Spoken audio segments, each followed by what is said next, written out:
Hey strangers, before we jump into today's episode, just a note to let you know that my new contract with my ad seller requires 4 ad breaks per episode now. I am doing my best to make the episodes longer to accommodate. I know no one loves ads, but them's the breaks in capitalism. Remember, there are a few options if you want to skip the ads. You can always do it manually, or you can now subscribe through Apple Podcasts and become a casual stranger where you'll get early and ad-free regular episodes, plus the new Strange News Weekly Addendum. Or you can sign up on Patreon at patreon.com/grabbagcollab, where for just $8 a month, you'll get early and ad-free Strange, plus all the other amazing content at GrabBag. All ad-free. We have 3 regular weekly shows and a whole handful of quarterly miniseries and bi-weekly shows, all for just $8 a month. See you there, and enjoy. What is identity? What makes us who we are? Is it the color of our skin? The people we come from? The people we love? What might drive a person to shed one identity for another? Welcome to Strange and Unexplained with me, Daisy Egan. I am what we like to call a mutt. Growing up, I thought I was Irish and Russian. It wasn't until I was in my 20s that I realized that not only was that reductive, it was also just plain wrong. Despite Russia's best efforts, Ukraine is not indeed Russia. I am no more Russian than I am Canadian. But even these two nationalities ignore the veritable smorgasbord of other countries from which my ancestors migrated. To say that I am Ukrainian and Irish completely erases the matrilineal lines on both sides. I am, according to my DNA, 1% Sardinian, but I would never go around claiming to be Italian, though frankly most Sardinians wouldn't claim to be Italian either, but that's beside the point. The only time I claim my Italian heritage is when I put my fingers together and say something like, I make it a meatball. But, bad comedy aside, unless I have some claim to ancestral land there, I'm not gonna try to pretend I'm Italian. The one thing all my family branches have in common, like the spindly birch tree, is their whiteness. True, my Irish and Jewish ancestors who came here were considered less worthy of respect than the English ones, but in the made-up hierarchy of race, they were still given more respect and privilege than black folk. It would have been remarkable, to say the least, then, if one of those people had decided to adopt the identity of a black person.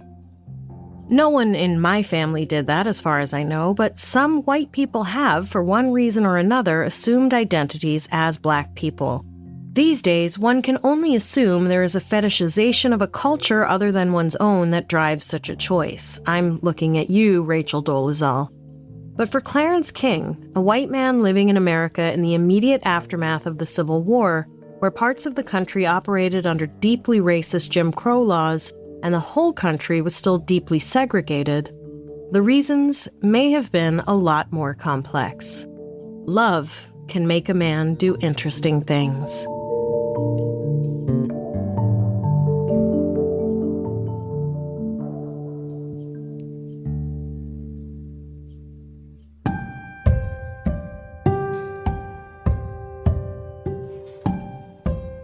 Clarence King was many things, but he was never ordinary. He fancied himself something of a rugged mountain man, but couldn't quite shake the edifices of his Tony, Newport, Rhode Island upbringing. So while he was intrepid enough to traverse largely unexplored terrain for the purposes of topographical measuring, he brought along a valet who would dress him for dinners at the campfire. Born in 1842, he was of the generation of geologists and other natural scientists responsible for the mapping of the American West, helping to fan the flames of white expansion from the Midwest to the Pacific Ocean. He was curious about all things, both topographical and human. He loved the beauty of raw nature, the intricacies of learning, and the magnificence of a great Bordeaux. La-dee-da. Or, as he is described by the Smithsonian on their National Portrait Gallery website, quote, King was a man of science who stepped easily into literature, end quote. When King died, Pulitzer Prize-winning historian Henry Adams called him, quote, the best and brightest man of his generation, with talents immeasurably beyond any of his contemporaries, end quote. King could trace his ancestry back to Alfred the Great and 3 signers of the Magna Carta. His father died when he was very young, and his two younger sisters died before he was 6. Rumors still persist that King's father, who perished while abroad, was involved in the Chinese opium trade, which is not important to our story, but I thought I'd throw it in. Raised by his mother Florence, he was also greatly influenced by her, his grandmother, Sophia Little, and the constancy of a domestic servant, a woman of color whose name, unfortunately, is lost to history, all of whom he held in high regard for the remainder of his life. According to his biographer, Martha Sandwise, King's ardent disdain for slavery was sown early on by his grandmother. Sandwise found this passage that Clarence wrote to a friend about his grandmother's ardency. Quote, "During the 1850s, she ate no sugar but free soil maple and refused southern oranges as they were, to her mind, full of the blood of slaves." End quote. In fact, Sophia Little was known to the great abolitionist and orator Frederick Douglass. She witnessed a mob drag abolitionist William Lloyd Garrison away with a rope tied around his neck, and likely as a result of this, she was not just one who talked the talk. She regularly contributed to the abolitionist weekly, The Liberator. Sandwise notes that Sophia Little wrote an anti-slavery novel called Thrice Through the Furnace, which, though written just before Harriet Beecher Stowe's Uncle Tom's Cabin, it was published after that 1852 history-altering work due to publishing delays. Douglass's Rochester newspaper gave Little's book a great review when it came out, writing that it was a powerful attack on the Fugitive Slave Act. By 1856, the family had fallen on some trying financial times with the total failure of his late father's Chinese business investments. King turned 18 in 1860, a year in which it was impossible to be uninterested in politics.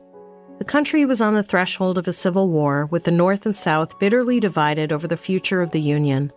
This, coupled with King's uncertainty about his own personal future, threw him into a depression that would dog him for the rest of his life. But he had friends who bolstered him. Two of his dearest friends were, in fact, well connected to the political elite of this country. Henry Adams was the grandson of one American president and the great-grandson of another. John Hay would go on to be Abraham Lincoln's private secretary and later Secretary of State. And even with the specter of depression always lurking, King went on to become an explorer and a mountaineer, a volcanologist, which is not, as it might sound, one who studies Mr. Spock, but one who studies volcanoes, and a surveyor and the first director of the U.S. Geological Survey. And here I can barely bring myself to shower on a daily basis. But all these accomplishments and attributes, while laudatory and vast, are not the most interesting thing about Clarence King. They don't even come close.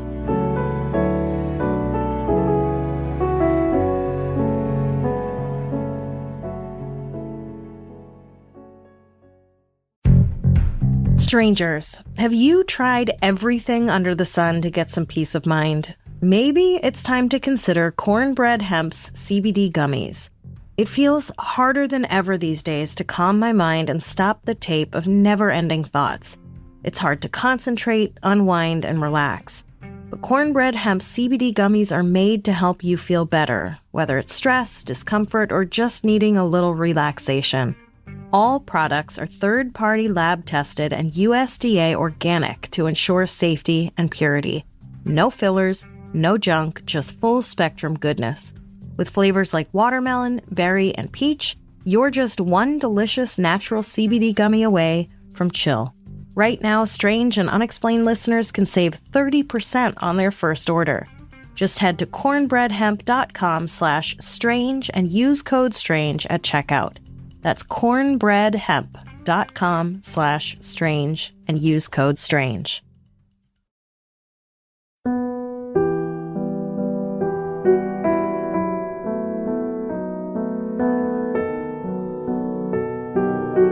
Ada Copeland was born in a small town in rural Georgia, most likely in 1860.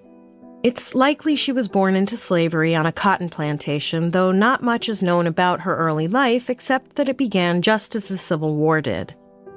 Because Ada was born in the days just before Georgia seceded from the Union, it's fair to say her childhood was almost certainly one of poverty and war. No one really knows where she acquired the last name of Copeland because as such, she does not appear in any census records until much later. It may have been the last name of the slavers under whom she was born. But she was still quite young when slavery was abolished. According to the Department of Commerce, even in 1890, almost 70% of all black citizens in Georgia were unable to read or write. The older you were, the less likely those chances were. But Ada was young and likely became literate enough to get by. She was clearly smart enough and ambitious enough to get out of Georgia and move to New York City as a young adult, landing maybe at a relative's Greenwich Village home sometime in the mid-1880s. Ada found work as a nursemaid in a household in Lower Manhattan, which likely meant she was a live-in nanny who worked long hours. In late 1887, Ada happened to meet a man 20 years her senior, and they began to, as they said in those days, court. He told her he had a good job. He was a Pullman porter. He was handsome and kind. His name, he told her, was James Todd. Ada knew that porters on the Pullman Company line were clean-cut and highly disciplined. They were the men who attended to the needs of wealthy white folk as they traveled in luxurious high-end sleeping cars, now carrying them across the length and breadth of this country. The porters were responsible for the care of their passengers, everything from carrying luggage to maintaining berths, to serving meals and providing entertainment for the long trips between urban centers. In time, historians would credit Pullman porters with helping to create the black middle class in America, as they were professional men in professional settings who were paid relatively well and thus could afford college for their children. LOL. Imagine being able to afford college? Not only that, but by forming the first African-American labor union under the umbrella of the American Federation of Labor, the Pullman porters laid the groundwork for the important civil rights work yet to come. Ada had found a treasure. Sure, he was older, and yes, he'd be gone a lot while working, but he'd provide a good home for her and for any children they might have. He also clearly loved her very much. Her life was about to get better. Meanwhile, Clarence King had not been idle during his post-college years. He graduated from Yale with a degree in chemistry in 1862, and despite his feelings about abolishing slavery, he did not serve in the Union Army. Instead, he went west. According to an essay written for the Boone and Crockett Club, an elite conservation and wildlife management group, the young Yale grad first traveled with some friends to St. Louis, where a family invited them to join their wagon train. The young men agreed and were given the task of taking care of the family's animals. According to essayist P.J. Delhomme, once the family made it to the Pacific coast, King took a steamship to San Francisco, where, while on board, he met William Henry Brewer of the California Geologic Survey. King, being a good kid with a curious mind, volunteered to help Brewer with his work. Brewer was only too delighted to let him. As part of the survey, King's team explored, mapping as they went, the northern reaches of the Sierra Nevada mountains and the California gold country. Delhomme wrote that it was here that Clarence, quote, eventually identified an age of gold-bearing rocks by linking those rocks with fossils, end quote. Around this time, Clarence and James Gardner, one of his closest buddies from high school, hooked up and decided they'd like to survey the Great Basin. The Great Basin, by the by, is a large area in the western U.S. that is composed of seasonal lakes and swamps that have no outlet to any sea. The water in those basins also tends to evaporate seasonally. Think of the barren but beautiful vastness of Nevada and western Utah, where glaciers carved the landscape and some of the oldest trees on Earth still live. The previously unmapped region deeply intrigued King and Gardner. But first, they'd need cash to mount the expedition. So, Clarence went to Washington, D.C. to extol the virtues of their idea. Hard to say if it was the idea or his connections, but King and Gardner got 5 years' worth of financial backing to take on the mapping along the 40th parallel north from northeastern California through Nevada and into eastern Wyoming. As a result, in 1872, King published, quote, Mountaineering in the Sierra Nevada, and, as a sideline, debunked a widely held claim that Arizona was the home of a vast diamond field. That story goes that before they became successful in their respective fields of banking and jewelry, Baron von Rothschild and Charles Tiffany walked into a California bank with a handful of diamonds and casually told anyone who would listen that a particular part of Arizona was covered with them. I don't know why they did this or what their aim was, but while most were thrilled at the idea that Arizona was littered with diamonds free for the taking, Clarence King was like, I don't think so, and went there, ultimately proving that the diamonds had been planted there, and more specifically, they had originated in South Africa.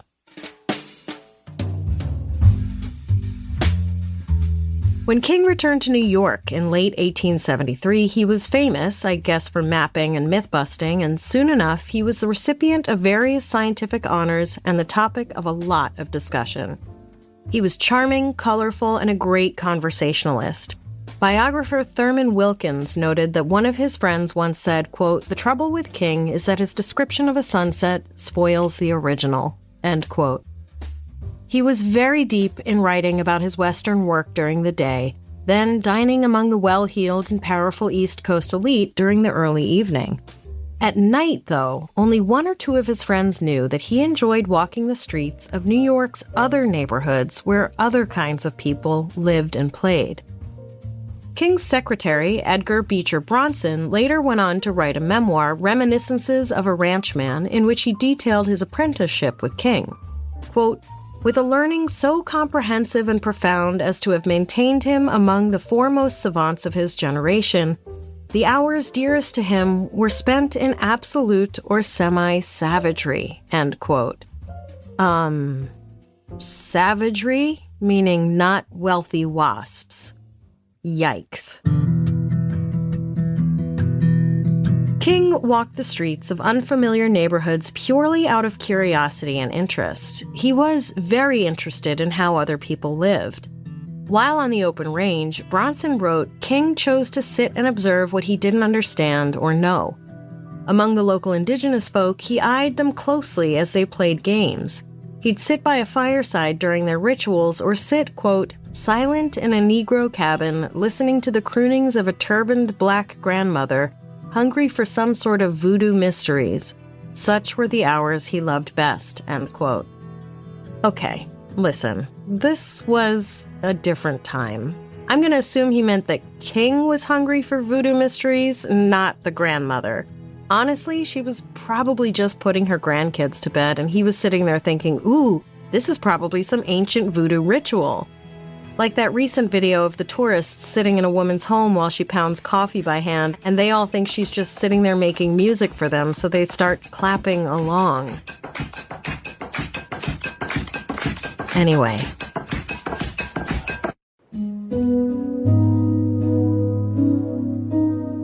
King spent some of the 1870s abroad, and after spending 2 years in Europe, friends noted that when he left, the barmaids of London would miss him. Good for him. King's professional reputation grew such that when in 1879 the various surveys of American territory needed to be consolidated, President Rutherford B. Hayes nominated King to lead the newly formed U.S. Geological Survey. King obliged. He set the whole service up, organized the chaos, and 2 years later passed it on to John Wesley Powell. Powell was famously the first white man to ever ride and record the length of the Colorado River through the treacherous Grand Canyon.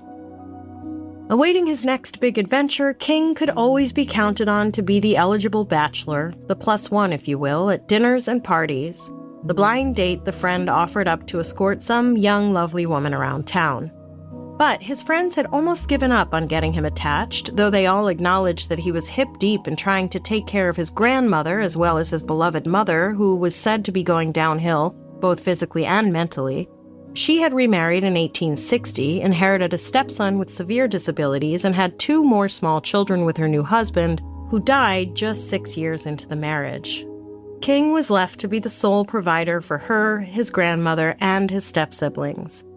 He was quite selfless, but that didn't mean he didn't want his own life.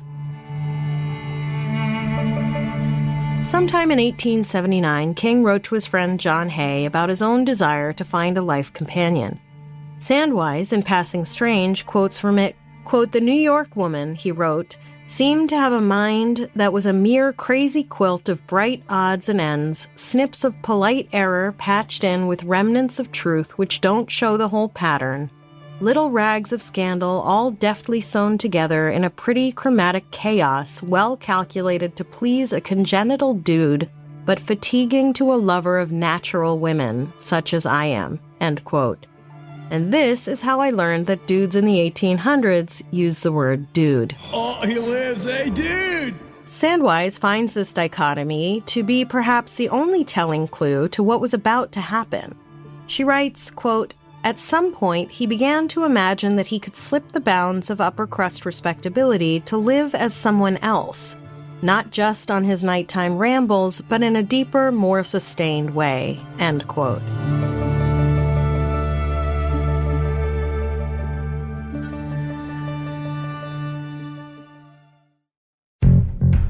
Strangers, IDOU is back. New leadership role, expanded team. Here's a little secret. The most successful leaders don't have all the answers. They have a strong approach. Jumpstart your growth with IDOU. Their online courses tap into design and innovation company IDEO's award-winning methods, and you'll learn a flexible, proven framework to help you lead confidently, even in unfamiliar territory. Technology is advancing at lightning speeds, and you need to stay ahead to be an effective leader or team player. With IDOU's suite of online leadership courses, you can learn what you need to stay on top of your industry and lead your team to success. Class starts soon, so enroll today. For a limited time, IDOU is offering my listeners 15% off site-wide. Go to IDOU.com/strange. That's IDEOU.com/strange for 15% off. IDEOU.com/strange.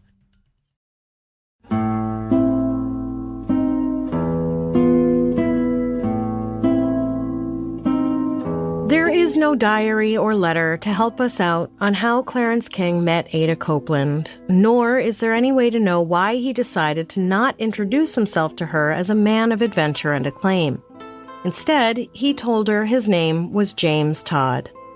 Blonde and blue-eyed, King stuck to his story that he too was of African descent by way of the West Indies, where he'd been born and raised by West Indian parents. He said he worked a rather prescribed life, serving white folks on the rail lines as a Pullman porter, a job that would mean he'd be away from home for months at a time, affording him the space to live his other life. It is unclear if Ada ever suspected differently, but historians believe it is unlikely.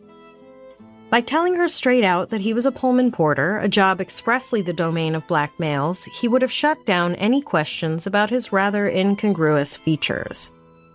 And in this time period, being just after the enslaved had been emancipated, that ruse probably served as easy cover for his lie. Black Americans would see that his mixed-race heritage had left him looking white, but they accepted that his identity was what he said it was.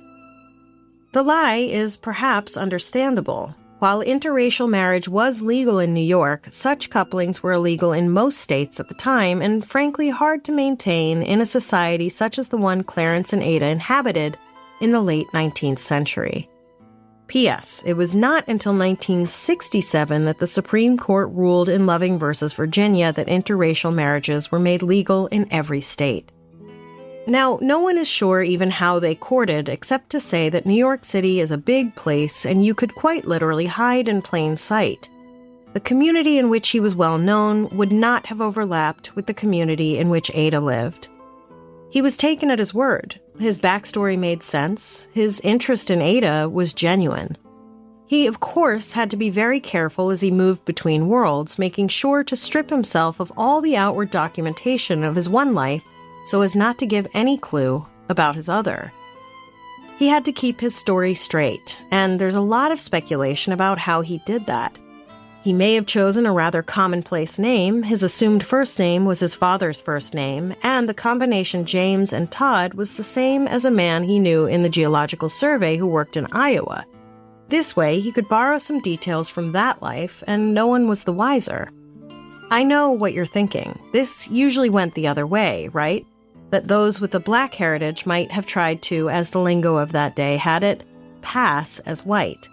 The very notion of passing, that is, to appear to be of a different race than you are for convenience sake, even for survival's sake, tends to raise a few hackles.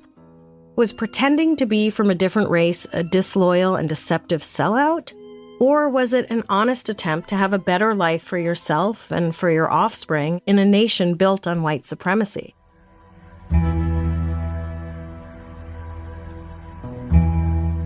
Allison Hobbs, an associate professor of history at Stanford University, has done a lot of work on the topic of racial passing.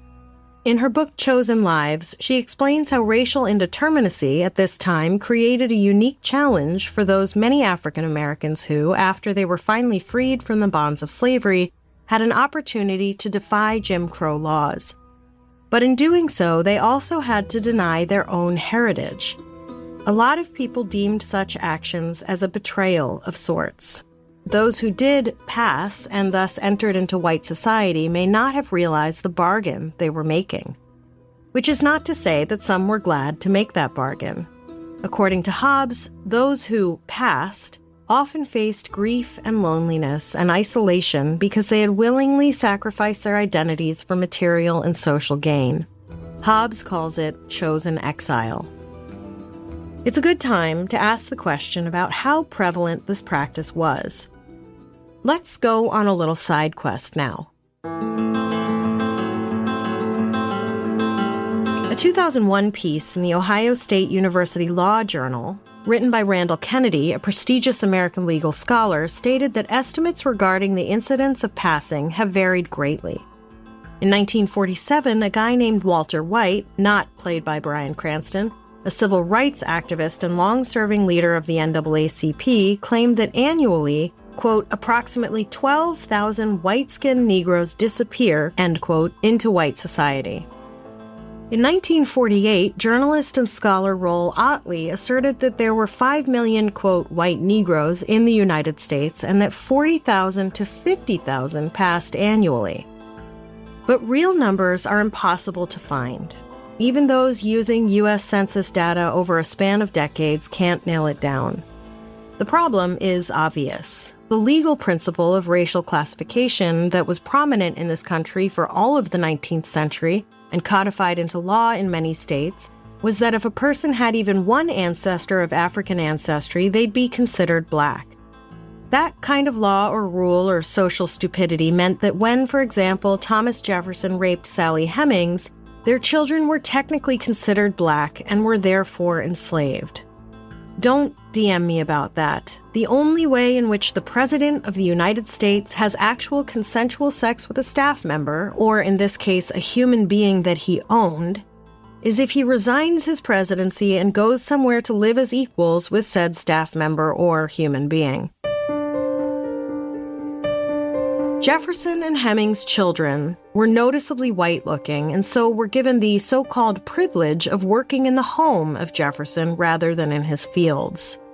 And here's something I just learned. Genetically, Sally's children were only 12.5% black.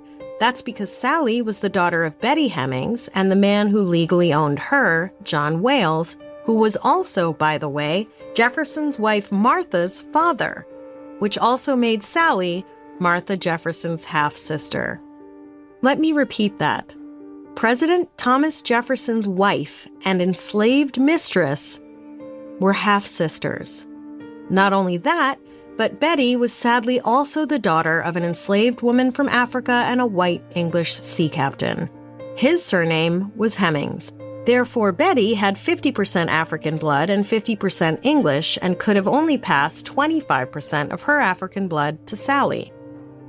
And while our culture so values the male bloodline that female surnames get all but erased from history, apparently when it comes to actual bloodlines and enslaved people, it didn't matter how far back your white paternal line went.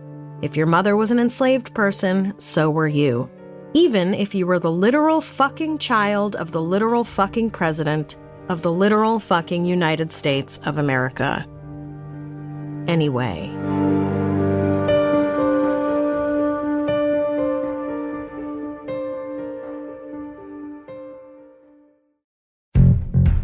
Strangers, Ollie is back, and here's Noodle, just coming in to say hi after her breakfast. Hi, Noodle.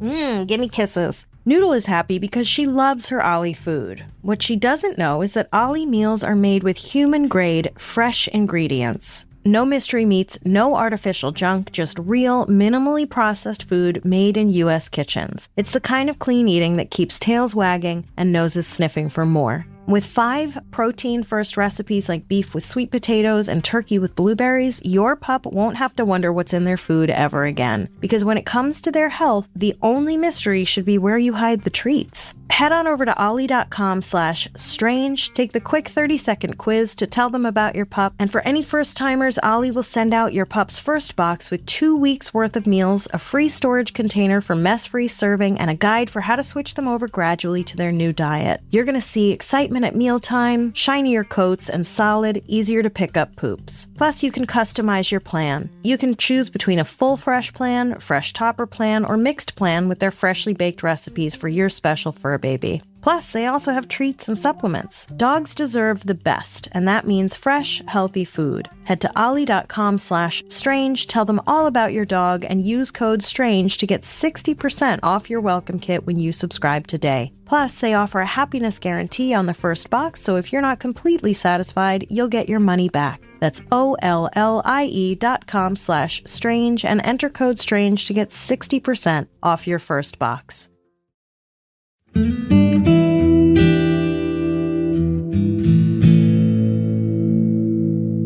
Sally's children were all eventually freed by Jefferson per an agreement made early on between him and Sally. Beverly, a son, and Harriet, a daughter, left Monticello in the early 1820s. Madison and Easton achieved emancipation under Jefferson's will in 1826.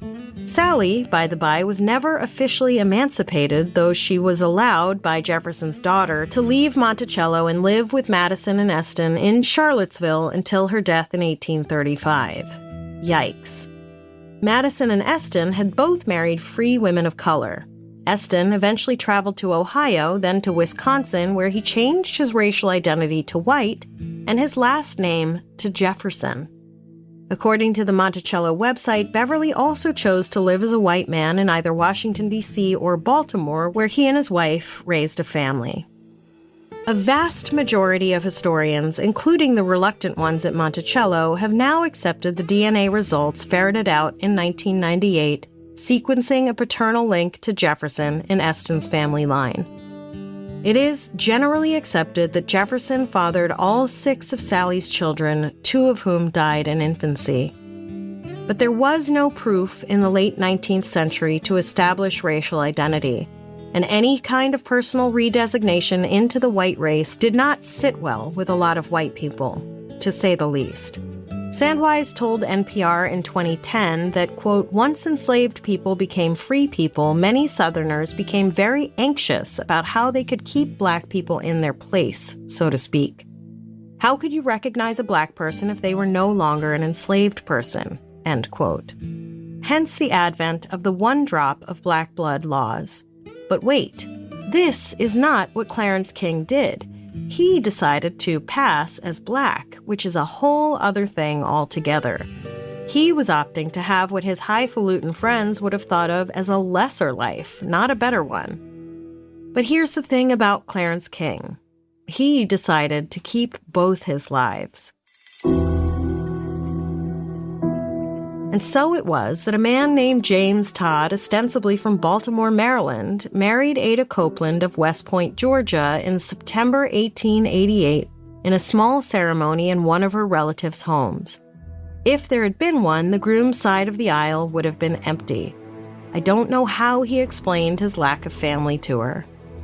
Raised in the Congregationalist Church, in a tradition that was reminiscent of the Puritans, in a church whose need for ministerial education created Harvard and Yale, King would have likely not mentioned the precepts of his faith to Ada. Instead, he, as Todd, likely embraced her Union American Methodist Episcopal Church beliefs, that denomination being a fairly recent one, organized as an independent Black church, to further solidify his Black identity. Maybe it was an oversight, maybe not, but the couple never obtained a civil marriage license, meaning that, in truth, they were common law partners. You see, a marriage license issued by the state would have required that the couple individually would have had to specify their race, and King may not have been willing to leave that paper trail. And again, I don't know how he would have explained this away to Ada. As I said earlier, New York was one of the states where such marriages were not illegal, but such a declaration on Todd's part would have been complicating. Still, King was living out his own deeply held beliefs. Biographer Sandwise wrote that he dreamed of a day when the lines that separated us, the Americans of European, African, and Asian descent, would blur into a truly American race. Quote, "Only then," wrote Sandwise of King's Desire, "would Americans become conscious of their own ideals and aspiration, and find a true and distinctive form of cultural expression." End quote. He also believed deeply in marriage, which meant that he was now taking on the demands and rewards of a commitment, a family, and a bond that he took very seriously. And this would require him to move daily between worlds as he continued to do business in Manhattan and live with Ada in their new home in Brooklyn, a decided step down in every material way for King, a decided step up for Ada, who now had her own private lodgings where she could create a deeply rich life in the Black community there. Sandwise told NPR, quote, "In the city of Manhattan, he was the wittiest after-dinner speaker at the Century Club. He was a leading scientist, but he had a secret life. He would move across the Brooklyn Bridge, perhaps shedding his Century Club suit for his Pullman porter's coat, and go home to his wife, Ada." End quote. In fact, he acquired a separate residence in Manhattan close to his mother, a place for him to stay when he had ongoing business in the city and when he was supposed to be working as a Pullman porter.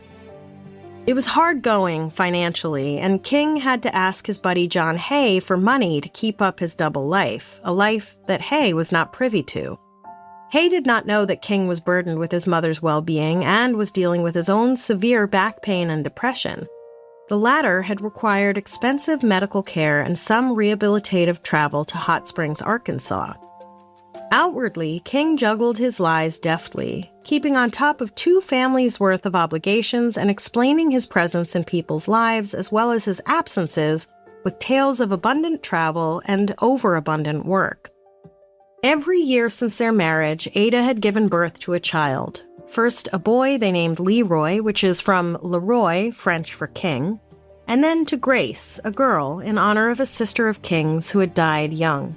Of course, Ada did not know the significance of the names because, as far as she knew, there was no surname King, nor was there a dead sister named Grace. Sometime before the 3rd child arrived, a Black newspaper in the city covered a party at the Todd home. Even though the affair was designed so that everyone came in costumes and masks, Sandwise says there is no way that Ada would have invited that kind of scrutiny had she known the truth about her husband. I mean, neither would King, aka James Todd, obviously, but apparently there is no record that he was even in attendance at the party. Shortly thereafter, Leroy died while King was away, adding the burden of grief to the already heavy and complicated psychological load King was carrying. Ada drew strength from her faith and her friends. She knew that she had signed up for a less than conventional life. She just didn't know how unconventional. Life went on. King was still a world-renowned geologist who traveled a lot on business, had multiple investment gambles going, was borrowing money from his friends, all the while writing love letters to his common-law wife and trying to pay for the upkeep of the Brooklyn household, his mother's household, and some of Ada's poor relations in Georgia. And then Ada gave birth again, this time to a little boy. But this child seemed to be the proverbial straw that broke the proverbial back. It appears his friends were beginning to get pretty concerned about King. He'd become kind of sloppy in dress, hair uncut, wandering the streets, forgetful. They said they saw it as a pattern that he occasionally fell into. He'd seem okay most of the time, but then would lapse into this incongruous behavior. And then on October 29th, 1893, visitors at the Animal House in Central Park noticed King acting peculiar and agitated. 2 cops saw him fly into some kind of rage, then arrested him for disorderly conduct. He seemed distraught. A friend went to find bond money, and by the time he got back that night, King had told the judge that he was being persecuted for refusing to vote for Isaac Maynard. The judge fined him $10. King insisted he had not caused any trouble at the Lion House, but that he had been pushed into an African-American butler, and the ensuing commotion wasn't his fault. 2 doctors were brought in and said he was suffering from, quote, mental disturbance with occasional acute symptoms. Despite friends' help to fix all this, he was committed by a judge to the Bloomingdale Asylum for the Insane. Again, it seems Ada had no idea any of this was going on, and she had a new baby at home. No one knows what Ada would have thought if she'd seen the papers that reported that the rugged mountaineering pioneer Clarence King was in the hospital with partial lunacy brought on by melancholia. Both terms are no longer used. Partial lunacy, by the way, means like, yeah, this dude is being crazy, but he's not like crazy crazy. He's only partly crazy. Girl, same. No one knows where Ada thought James Todd was. During this time, King's friends took it upon themselves to check on his mother. When he came home after 2 months, he stayed 2 weeks with Ada and left again for 3 months, bound for Havana. Listen, I'm going to be honest. I don't know how or why Ada put up with her husband being gone so much. It's clearly not like he was rolling in dough. It would be one thing, I suppose, if he were gone for long stretches and brought back with him lots and lots of money. But that wasn't the case. He was gone for long stretches and came back pretty much empty-handed, or at least not with months and months' worth of salary to show for it, only to leave again a few weeks later. It was an endless cycle, really, that had no good ending. He was home, then back out west to California, then home, then to Mexico. He wrote this letter to his wife sometime during 1896, quote, I thank God that even if I am forced to travel and labor far away from you, I have the daily comfort of remembering that far away in the East there is a dear brown woman who loves me and whom I love beyond the power of words to describe. End quote.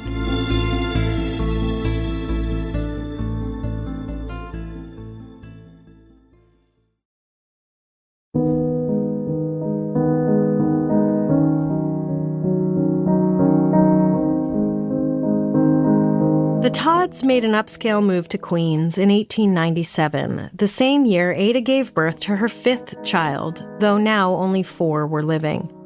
She also had the means somehow to employ 5 servants to help with things. She bloomed under the blush of her acceptance into high black society. Her husband went to Alaska to investigate the gold fields there, and had a minor heart ailment that befell him in Colorado, where he was forced to rest and recover. It was during this time that racial tensions in New York had begun to bubble up, and King, on the verge of heading to Arizona to more fully recover from his recent ill health, asked Ada to take the family to Toronto to be safe. She did as she was asked. But he had contracted tuberculosis and, once in Arizona, did not improve. He went to California for better care, but got no better. Returning to Phoenix, he was afraid that Ada's letters would not find him as he was hospitalized under the name of Clarence King. It was a name that meant nothing to her. So at long last, after 13 years of marriage, he wrote and told her his real name, though apparently no explanation as to why he had a fake name, nor anything about his real identity. He told her to write the name in her Bible so she would not forget it. King died on Christmas Eve, 1901, in Phoenix, Arizona. He was 59. His mother was still alive, as were his wife and 4 children, all of whom depended on his ability to keep them afloat. Immediately after his death, King's friends Hay and Gardner had paid his bills and made sure he was returned to New York, where, on New Year's Day, 1902, his funeral, well attended by dignitaries, though not his wife and children, was held. His body was then taken to Newport to rest eternally in the King family plot. The rest was a tad messy, as if this wasn't messy enough. Throughout their marriage, Todd had told his wife that he had established a trust worth $80,000 and had put it in her name. It was allegedly being held by James Gardner, who wouldn't disclose its location, even though he was supposed to. That would be nearly $3 million in today money. Ada was no fool. If she could get access to that money, her family would be saved. She changed her name to Ada King, hired a parade of lawyers, and fought for 30 years to find it. Finally, in 1933, a former secretary to the now-deceased Gardner told the court that his boss had provided for the care of King's mother while she lived, so she did not find out the whole truth of her son's financial failures or of his domestic situation. It is safe to say that Gardner had, by that time, been well aware of Ada because of her continued correspondence with him about her marriage. It is not so clear if King himself had ever let his friends in on his secret life. But yes, the secretary said Gardner had been supplying Ada as well with a semi-regular stipend on which to live for years. The secretary said that Gardner and another unnamed and much wealthier benefactor had done so voluntarily and out of their regard for her husband. More litigation followed, and despite the secretary's refusal to name the unnamed benefactor, a subpoena forced the matter. The other man who had provided Ada with the means with which to live had been, at first, Secretary of State John Hay. It is not so clear if King himself had ever let his friends in on his secret life. When Hay's widow died, their daughter's husband Payne Whitney took up the payments. When Whitney died in 1927, John Hay's daughter, Helen Hay Whitney, the extremely wealthy socialite, philanthropist, and racehorse owner, continued to send the payments. This, by the way, was all done out of the kindness of the Hay family's hearts. Apparently, King and Hay had been so close that Hay's family took it upon themselves to continue supporting King's widow for many years. But Ada still wanted to know where the money her husband had put into trust had gone. The legal upshot was that it had likely never existed. None of what King left behind indicated that there was actually a trust. And because Ada could provide no proof, documents, legal papers, anything that corroborated what her husband had told her, she was out of luck. Could it have been stolen from her? Sure. But nobody knew nothing. Not bankers, lawyers, friends. She looked for it everywhere, but no luck.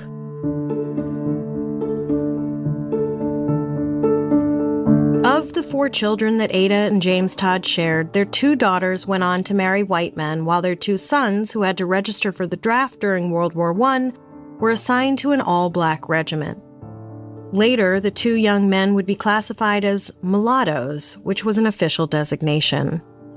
Sandwise explains that, quote, in 1880, at the height of the Jim Crow laws and the obsession with defining what black people were, the federal government allowed you on your census form to be white, black, mulatto, quadroon, or octoroon, end quote.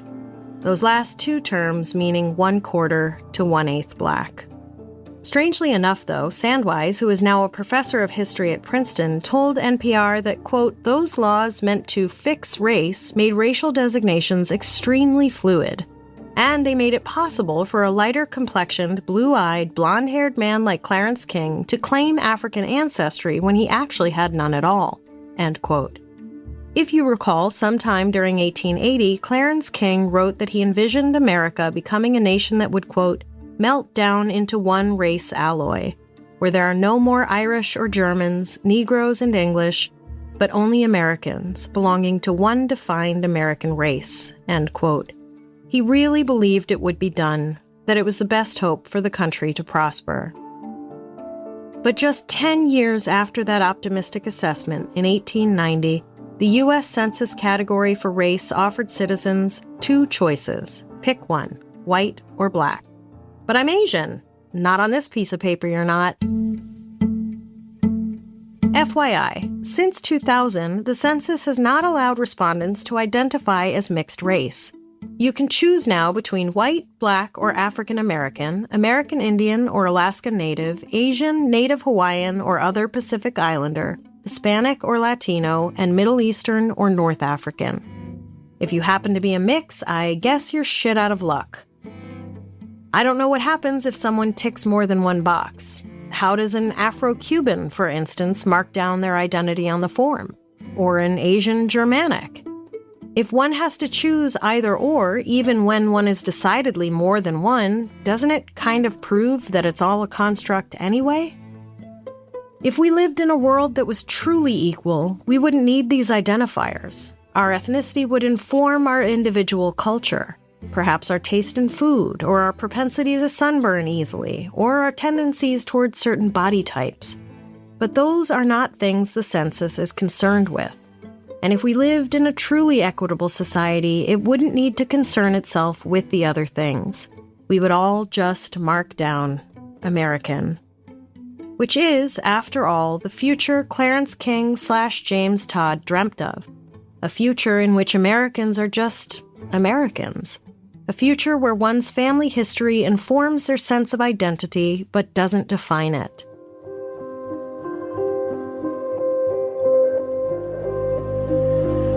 It's strange enough that this white, privileged man chose to live a double life in order to be with the woman he loved. But here's what's stranger. Why did he go to all that trouble? If he really did believe in equality, and since he lived in a state in which interracial marriage was legal, why didn't he just marry Ada Copeland as Clarence King? Why did he keep her and their children a secret from everyone, including his mother? If his mother and grandmother were such fierce advocates for equality, why did he have to hide his black wife from them? It makes me wonder if his mother and grandmother were less advocates of equality and more advocates of emancipation and hadn't given the aftermath of that much thought. Would they have been scandalized if Clarence loved a black woman? And if he believed so hard in equality as he said he did and wanted to see a future in which Americans' identity was just American, why didn't he actually live out his beliefs by marrying Ada out in the open for all to see? Why didn't he show up to one of his dinner parties with New York's geological elites or whatever and be like, "Here's my wife, she's amazing"? Why did he need to hide her? Was he ashamed? Did he just get a thrill in living a secret life? And if so, didn't that sort of make his feelings for his wife a bit of a fetish rather than a genuine love? Here we are, more than a century later, and TBH, we're not that much closer to the vision of America that Clarence King wrote of. Or the vision of Dr. Martin Luther King Jr.'s, whose sentiments were quite similar to Clarence King's and got him assassinated. We still live in a world where the ethnic makeup of a person and how it presents itself affords that person certain privileges or hardships depending. Maybe if Clarence King had done more than talk, but actually lived his values, he could have helped push the needle closer to his purported vision. We can now legally marry interracially, and there are more than 2 options on the census, but at the end of the day, the box we tick on that form often says more about who we are than our own hearts and minds do.